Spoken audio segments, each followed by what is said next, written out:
Sometimes in Calc 3 classes, you'll learn how to calculate surface integrals, and the hard part of that is always the surface area differential. Sometimes it's called like d sigma or ds that goes at the end. And I always do it the parameterization way. In my mind, like there may be some shortcuts or easier ways to do it, but the thing is that the parameterization way always works. So that's what I look for when I'm solving a problem. If there's a way that's always going to work, then that's what I do.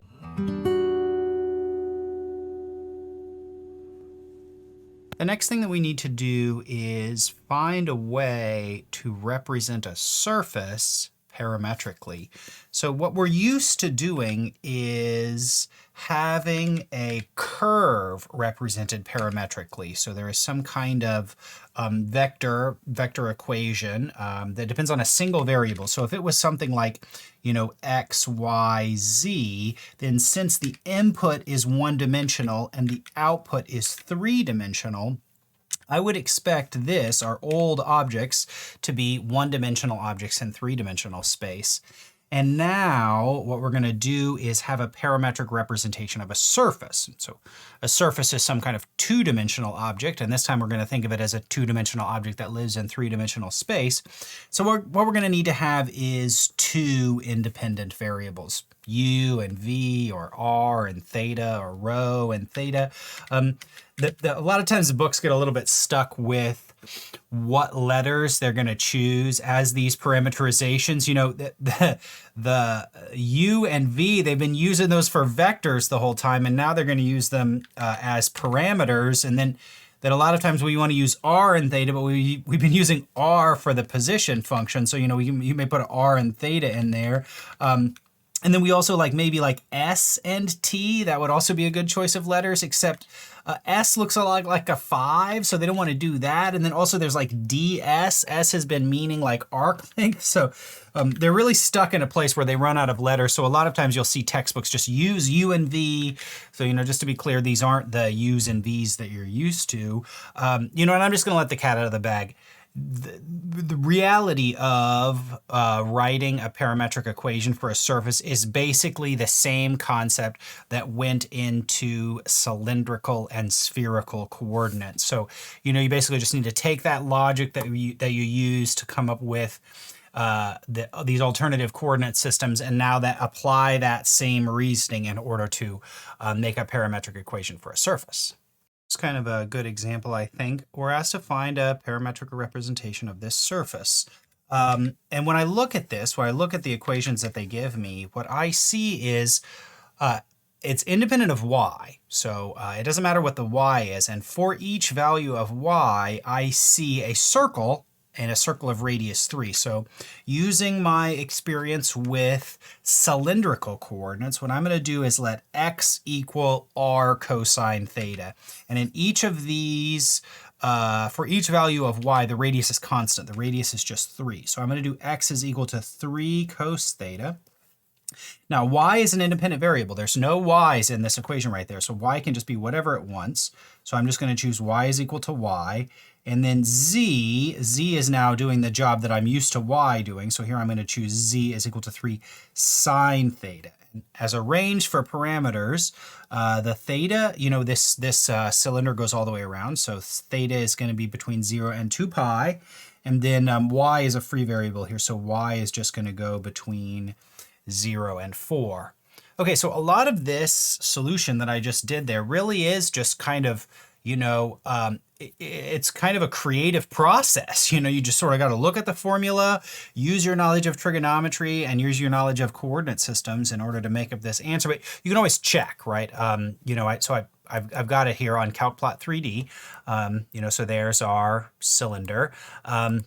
And then what you're going to do is you're going to insert a parametric surface. That's what I chose. And then CalcPlot 3D likes to use u and v, so I've just used u as theta. And then you can see, so here I am putting in the range for theta values, and there I am putting in the range for y value. So in this y was v. Let's try it again, and this time maybe I'll do like a cone or something, and let's look and see how I can make the y's be a dependent variable instead of a free variable. Okay, so I've just got the basic setup here for a really similar type problem.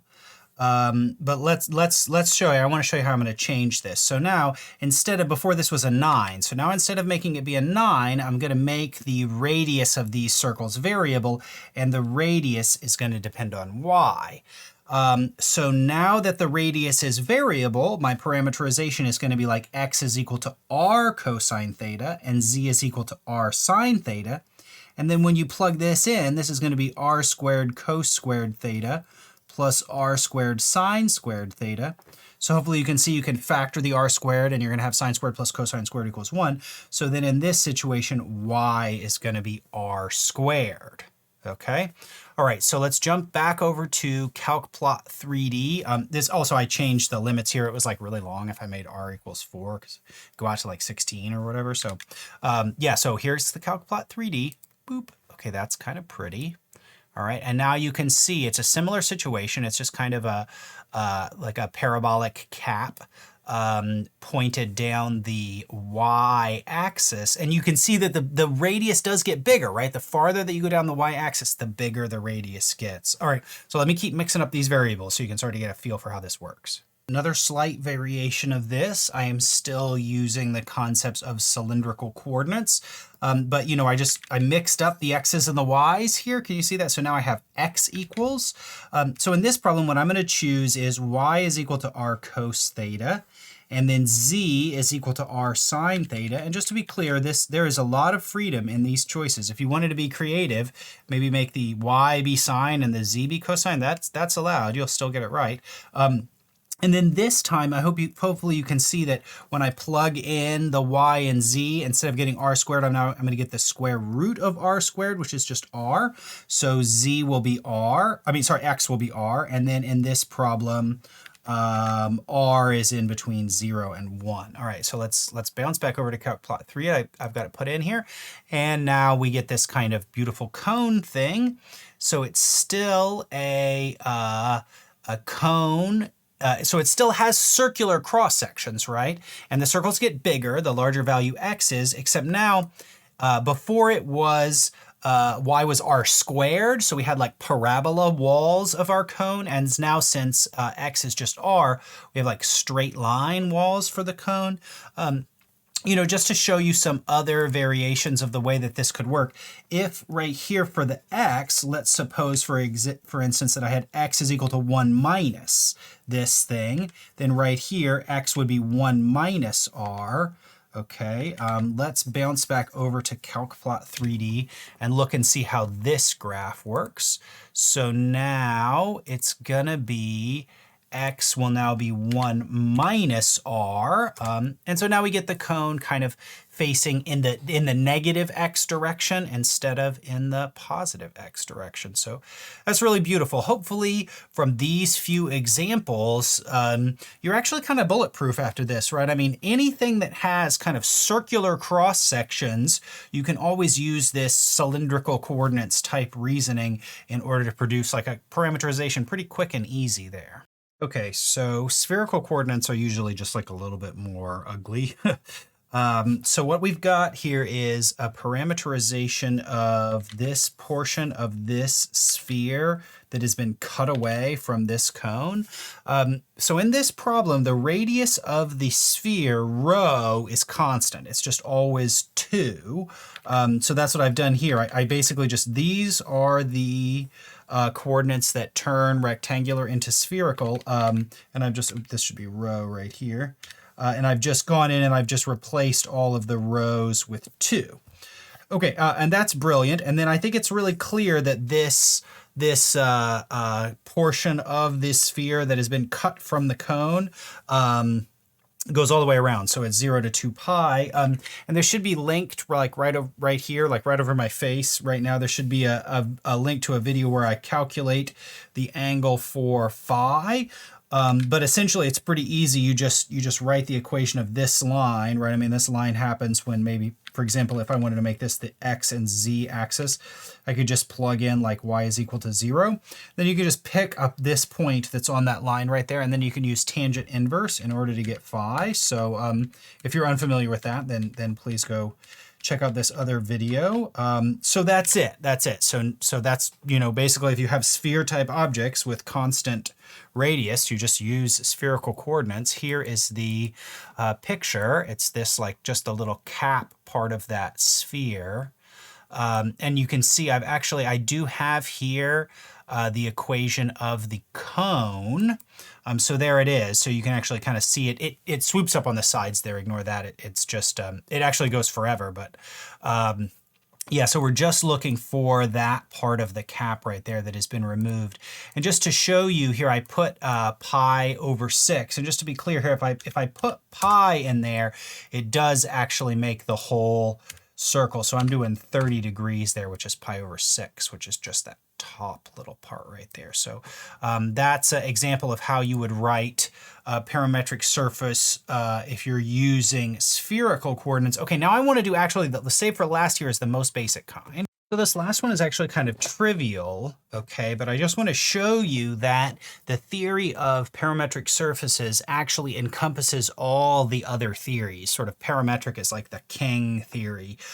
So if they ever give you something that is like just a regular old function, like z is a function of x and y, it is trivial to turn this into a parameterization. I can just let x equal u, y equal v, and then z equals 6 minus 2u minus 3v. Okay, and then all we need to do is, since this is in the first octant, all we need to do is require that u is bigger than or equal to 0, v is bigger than or equal to 0, and then z also has to be bigger than or equal to 0. So 6 minus 2u minus 3v has to be bigger than or equal to 0. Boom, and we're done. So the takeaway here is anytime they just give you like a regular old surface, if you want to do it the parametric way, you always can. It is always trivial to turn a like explicit function into a parametric surface. I'm sorry to keep referencing previous videos, but I do actually have another video. It should be linked here where I explain how you calculate the surface area differential. We call this thing d sigma. Sometimes you'll also see d capital S. And basically what it does is it represents the area of a small piece of the surface. So that little area right there is going to be d sigma. And so what we want to do is if we just find the mass of some small piece, what I need to do is the density times the size of that piece. And then if we're going to find the total mass, what I need to do is add up all of the expressions delta d sigma. And this, I'm going through this really fast, but I do go over it more in the other video. And in that video, I construct this formula right here for d sigma. It's going to be r sub u. So what that means is take your parameterization and do the u partial derivative, cross product that with r sub v, du dv. So that's how you get the area of one of these small patches. Okay, great. So let's use this to calculate some total masses of some shapes that are defined parametric, some surfaces that are defined parametrically. Okay, so I'm going to do a basic example here, and in this example, I have chosen delta is equal to 1. So in each of these problems, when we're calculating this like total mass, all we're doing is just adding up a bunch of these little patches. You know, we just find the area of each one of those little patches, and then we just add them all up. So what I'm saying is that if you integrate just d sigma over the whole thing, really what you're calculating is the surface area of that portion of the surface. All right, so and then I give us this function right here. And to be clear, there is other theories that don't require you to do this the parameterization way. So another purpose of this example is to show you that you can always do the parameterization method. It is the king method. There's like a bunch of different formulas for this, but you know, I just love parameterizations. That's all I ever use because it works on every problem. All right, so I'm going to find a parameterization of this surface. Okay, so I did it. You know, I'm using my cylindrical coordinates business. So there, I have it right there.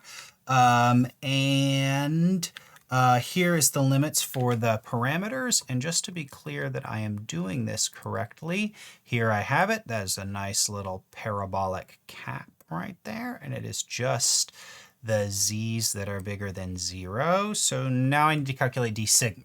Okay, I was just having so much fun doing this problem, I forgot to talk to you guys about it. Yeah, so here I came up with my parameterization. That was super fun, right? And then now I'm going ahead to calculate the d sigmas. So what I've got here is the partial derivatives of the parameterization with respect to each of the variables. So what I did is I took each one of these formulas and I calculated the r partial derivative. So you can see for this one right here, the r just goes away. And likewise for this, the y coordinate there, the r just goes away. And then for the z, something interesting happens because you're going to bring that -2 out front, so you're going to get -2r squared. And then for r sub theta, I just did the theta partial derivatives of all of these, right? So r is a constant in this, and theta is a variable. So I did the derivative of cosine, and I got negative sine right there. Okay. All right, so that was fantastic. And now I am calculating this cross product. That's the formula tells me to do a cross product. So I'm going to do this cross product, so basically I just put the vectors in there, and I'm just like covering these up. Then I'm just calculating the determinant of that little matrix down there. And it was kind of great, so I ended up with a lot of things. And then this little piece right here, something interesting happens. Hopefully you can see that whole piece right there becomes R. All right, so actually the formula for d sigma has me calculate the magnitude of this cross product. So that's what I need to do next. Okay, I'm starting to get into this, kind of fun. Yeah, so what's next? We did this cross product, and now the formula is d sigma is the magnitude of this cross product, and then you got these differentials out there at the end. So all I did is I just, stuck this whole thing right there into this like magnitude formula. So I'm just squaring each of these pieces. Did I lose a 2? This right here, 2, where did this come from? So this j coordinate right here should have been, that is 0, and then that one right there, I lost a 2. There should be a 2 right here, 2. There we go. Okay. All right, so then I plug everything into this magnitude formula. It's really fantastic what happens right there. I end up with sine squared plus cosine squared equals 1 canceling. And so then I'm going to have a r d theta at the end. And also you can see I can actually factor an r out of this, so I'm going to end up with I can factor an r squared out of it. So I'm going to end up with r times the square root of 4r squared plus 1 dr d theta. Yeah, I'll just put this down here at the end of the integral. So what I'm doing is I am calculating the integral of 1. I am integrating 1, so I don't need to do that, d sigma. So all of this integral right here is the double integral of 1 d sigma. And there I've calculated d sigma. All right. So all I need to do now is set the limits of integration. So the limits of integration are all the values, the limits of integration are all the values of the parameters that define this surface. So that's just going to be from r equals 0 out to r equals 1, and then from theta equals 0 out to theta equals 2 pi. So I trust you now to work out this integral. Hopefully you can see there's just a nice little u sub there. So, that's fantastic. I mean, really, I think that, this was a bit of a few steps in this process, but I lost my drs and d thetas at the end of this. But we just done it. We did it. Yay! We set up an integral to calculate the area, the surface area of this little cap thing. I'm going to have a dr d theta at the end of this. My board work isn't perfect here, but hopefully you get the sense. Basically what you do is find a parameterization, do some partial derivatives, do a cross product, do a magnitude, do an integral. What could be easier than that? Okay, one more. I'm starting to feel like this video is getting pretty long. So what I'm going to do now is I'm going to integrate this cylinder, integrate this density function over this cylinder. So this is one of those times where I kind of have an explicitly defined function. So this should be really trivial to parameterize. Observe that the variable z doesn't appear anywhere in this. So z is just a free variable. So here's what I'm going to do. I'm going to let x equal u. And then y is x squared, so y will be u squared. And then z is free, so I can just choose z to be v.